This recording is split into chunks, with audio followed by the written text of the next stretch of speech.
man, back here on a good-looking Wednesday morning. Weather-wise today, better enjoy the warm weather now because it is going to be a change. John, you had a lot of information this past Sunday at Cross Point there, but keeping you awake. I got something I don't agree with you on here. No. I mean, you got to forgive those who owe us. John. Yeah. John, good luck. You ain't been in the business world lately, have you? No. I just there is something called the Bible, though, and I do try to listen. You know, to what unfortunately, people that read that and got businesses here, they don't always go by that. Well, they will shaft you. Yeah, well, but also the Bible does say, "Pay what you owe." Oh, no, you didn't mention that part. That's for another day. That's for another day. Forget those who owe you. You got tender heart and tough hide. Well, we were talking about exhortation. Sound like a Western. It does. That does. That would be good. We were talking about a pastor should be tenderhearted and also have a tough hide, because you need to be tenderhearted toward your people, but also you have to have a tough hide sometimes because of the criticisms that you can get. And so, and John, one thing, you all you ministers have this. You, Dusty, Tim, all of you, Edwin. You got mercy. Something I ain't got is the gift of mercy. Well, we were talking the other day that we're going through a little thing on spiritual gifts, spiritual giftedness. And all of us have different gifts. Exhortation and mercy were two of the gifts we were dealing with the other day. And only 30% of people have mercy. Well, all Christians should have mercy, but there's a spiritual gift of mercy. Well, hold it. Yeah. Back when we were kids, you get on the playground. Now, they don't do this anymore, I don't guess, but you used to what? Get you in a titty twister or something. They make you say, mercy. Mercy. No, that's not what we're talking about right there. No, but you remember the game? Yeah. John, it's been that kind of morning with him. It's not quite. That's what we were talking about there.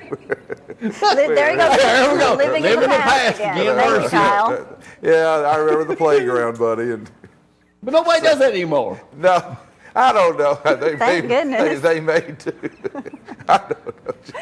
I don't know what to do with him today, John. Can you go take him with you today? I'm thinking about that cage match I was telling you with Ann yesterday. Yeah, so I got you. Shaking over it. I got to get prepared. You got to fight until one of you says mercy. One of us says mercy. Yeah. I don't know who that'll be. What Gloria was asking about it. Oh, excuse me. That's right. About there's different gifts: teaching, exhortation, and giving. Mercy helps. And these are called motivational gifts that people have. And fortunately, blessedly, about 30% of the church has the gift of mercy. Again, all Christians should show mercy. All Christians should help. All Christians should serve. Not everybody's gifted to teach, those types of things. But the mercy gift is a special and unique gift, and it's a wonderful gift for the church. It's great to have people with mercy gift in your congregation. What about turn or burn? Well, that's what we were talking about. We're talking about the gift of exhortation also, and you can really bring the whole Bible, the message of the Bible, at the end of the day. If you could actually bring it down to a couple of words: turn or burn. In other words, you either turn to Christ or you're going to burn forever. And but that's not what you would call an exhortation gift. An exhortation gift helps a person rather than just going to somebody and say, turn or burn, buddy. No, an exhortation gives kind of like our pastor friend just spoke about. They want to reach people where they are, help them see reasons why Christ makes sense, why the gospel makes sense, and exhort that person or come alongside that person and help them take proper steps to become the person they're supposed to be. What's your target audience, John? Exactly. That's a good question.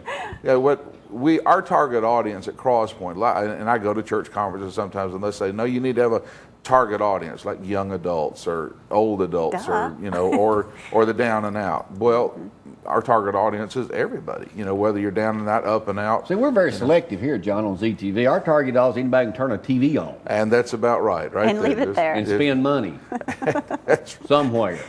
Don't do it and owe me. Our target audience, and again, as we've said before, the church is supposed to be, a hospital for sinners, not just a sanctuary for saints. And people have, whether you're down and out, up and out, whether you've done horrible things or whether you're just one of those good ones, we welcome you at Cross Point. That's what you're supposed to do.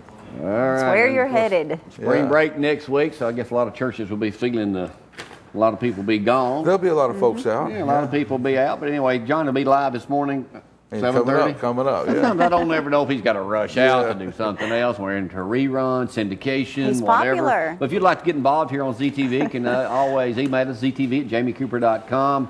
Do your comments or whatever as we progress here and many, many years down the road. Diane, I'm still trying to find that cage where we can have that battle. What do they call it? Battle Royale? Battle Royale. Yeah, Battle Royale. Yeah. Somebody's going to holler, mercy.